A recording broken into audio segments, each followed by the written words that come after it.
Hi taste buds, Tasty Travels here. I'm sorry I haven't updated you guys in a couple weeks. It's been a long time. We've kind of been all over the place. We were just in the Philippines for 2 weeks after I got back from Florida. We were island hopping, so I was kind of all over. I wasn't able to sit down and film and edit and all that stuff. And now we've been in Korea for about a week now. We're going to be here for another week. So everything's kind of been all over the place. So I'm sorry I haven't updated you guys. Thank you for being patient with me. But wanted to catch you guys up on the Philippines. We're in El Nido, Coron, and Cebu, and then transition to where we're going to be headed next. And then we'll get into this week's topic, which is getting out of your comfort zone. So my take on the Philippines versus Thailand, because that's where we were just at. I would say my personal preference, I preferred Thailand a lot more than the Philippines, mainly because the hospitality was different.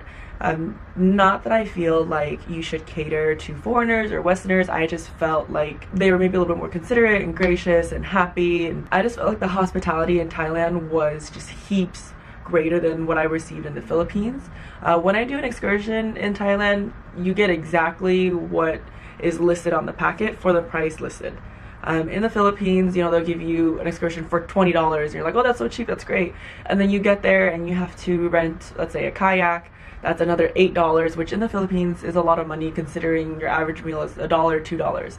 And you can't do the excursion without the kayak, so you have to rent it. And they don't tell you that beforehand, so if you don't bring any money, then you're basically out of luck.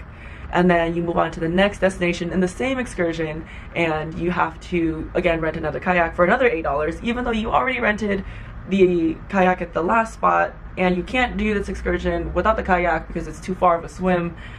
So it all doesn't really make sense to me. I feel deceived when that happens, and I just don't like that feeling. I feel like people should be more forthright. So that's just kind of my take. And then, you know, the restaurant in El Nido called La Siete, disclaimer, please don't ever eat there. I had such a bad experience with the owner and just the way their menu was set up and the way they handled the situation. I would never ever go there again, and I would never recommend them to anybody else. If you put on your menu that it's 450 pesos per 100 grams of steak or whatever, and that's expensive for a meal in the Philippines, and then you don't tell me that there's a minimum of 1 kilo for your order for your steak, so my $10 steak is actually a $90 steak, that to me rubs me the wrong way, because I just feel like you should tell me that it's going to cost me 10 times more than I had anticipated, which I don't mind.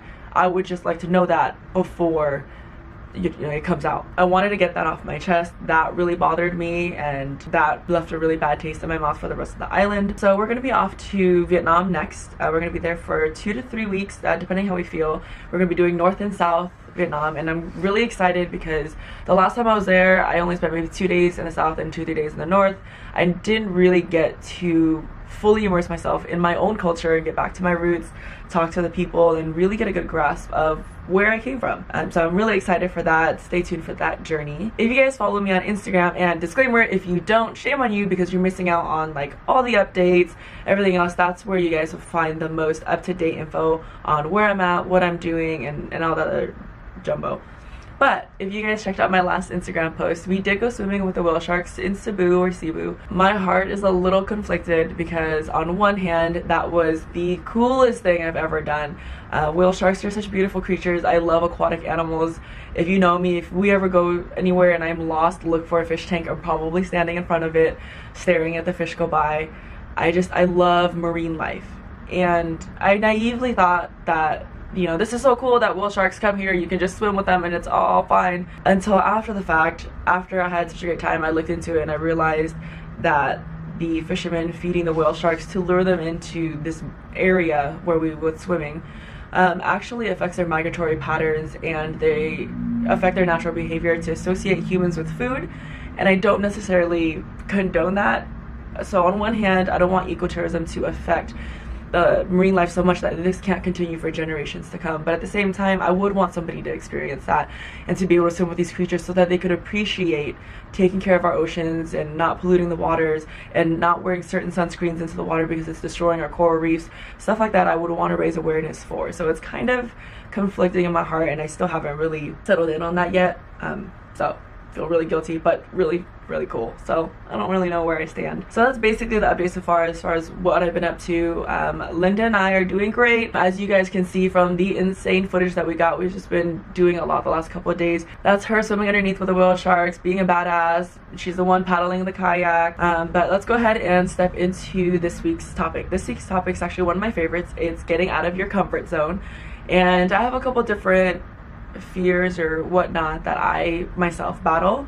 One of my biggest fears is actually public speaking. As you guys can probably tell, some of my earlier videos and maybe even this one, if I look back on this 5 years from now, that I was so nervous and whatnot, and it takes a lot to sit here in front of you guys and put my whole life out there and basically talk to an empty space. It's really weird, and then, you know, put yourself out there for people to criticize you and say this and that or the other, but, you know, conquering your fears one day at a time. And I'm going to be a living advocate for the things that I speak for. My other greatest fear is actually water running over my face. So when I was a kid, I actually almost drowned. When I was about 4 or 5 years old, my aunt and I were hanging out with some extended family. She took her eyes off me for 2 seconds. I somehow managed to get outside, fell in the water, and she saw me just as I fell in, comes running outside, jumps in, saves me, and I'm still alive, we're all good. But that really messed me up inside, because now I can't stand in the shower. Like when the water is running down, I can't stick my face into it. I have to put the water into my hands and gently rub it over my face. You guys did see some footage of me underwater without a mask. Let me tell you, I came up choking. It was really embarrassing. I should show you the second half of that footage of me just in my very attractive glory. Did it for the gram, I'm not gonna lie. I don't know if I would ever do that again. But, you know, because of that, it has become one of my biggest fears. Is I get major anxiety when there's water touching my face, which is why when I walk through the rain, you know, I can't do it without like glasses and a hat. Otherwise, you know, my heart palpitates every time a raindrop hits my face, which sounds weird, but for me, it's not that weird. So I always have a hat and sunglasses to kind of help me do that, or an umbrella, but honestly, I'm traveling and an umbrella is really heavy. I'm not going to carry an umbrella. So I wanted to talk to you guys in a couple steps about how to get out of your comfort zone. So one of my favorite quotes that I actually wrote on my journal when I was studying abroad in Europe is, the comfort zone is a beautiful place, but unfortunately nothing ever grows there. And that stuck with me for years to come, because it rings in my head every time I get comfortable or stagnant. And I think, you know, if you want to grow as a person, spiritually, mentally, physically, financially, you have to push yourself. And one of the ways to do that is to challenge yourself to do something new every day. I read on a bathroom stall once, when is the last time you did something for the first time? And that one hit home for me, because I do get into a routine. As soon as you start doing something for a while, you get into a routine. You think to yourself, when's the last time I tried something new? When's the last time I challenged myself? So I challenge you to do something new every single day, whether it's starting a YouTube vlog, filming yourself, or learning to film yourself out in public. I haven't done that yet. That freaks me out, when there's people around you judging you and you have to talk to this camera and get used to that. But I will get there one day. We are challenging ourselves one day at a time. The next step in getting out of your comfort zone is to create small steps that ultimately lead to your end goal. So let's take my example of my water anxiety. So one of my bigger goals in life was to eventually go scuba diving. I actually did it 2 years ago when Sho and I were in Puerto Vallarta, Mexico, and it was one of the greatest experiences of my life. So you start with the little steps, you know, getting comfortable, getting waist deep in the water, then chest deep, and then maybe putting on a mask and sticking your face in the water, and then using a life jacket to put a snorkel in your mouth and float on the water, and then getting comfortable with the water being in your mouth so that you don't freak out if that happens. Sho, bless his soul, actually got me the Wild Horn Outfitters Seaview 180 full face snorkel mask. You guys have probably seen it on my Instagram. It actually covers my entire face, so none of the water touches my face, and it helps you breathe through your nose and mouth, so that way you get more comfortable. So because of that, I kind of got used to being in the water, and then from there, from snorkeling, then you work your way into scuba diving, and then you go under, then you take your beginner's course and get PADI certified. I wouldn't recommend going from the shoreline to scuba diving automatically. So same thing with public speaking. I wouldn't go and do a huge speech in front of 200 people.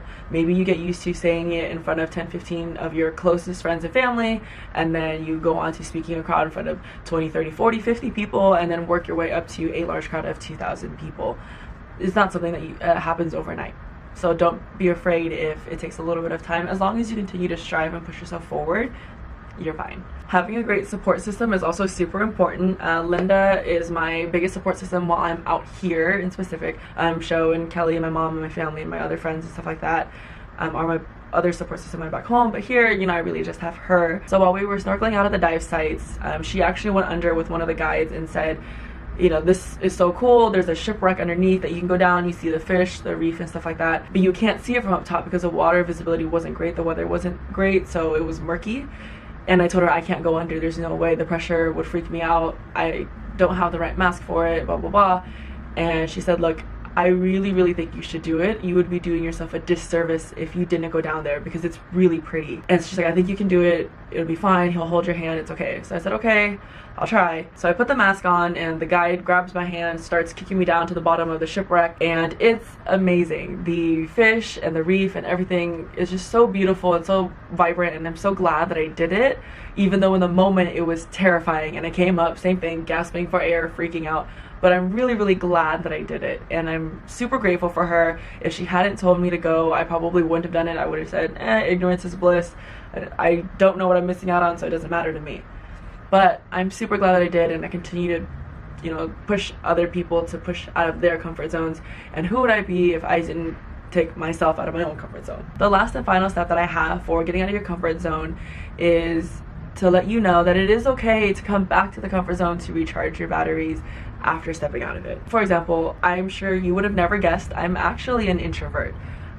You know, when people meet me, they're like, there's no way, you're so outgoing, you're so outspoken, you have so much personality, there's just all that, there's no way you're an introvert.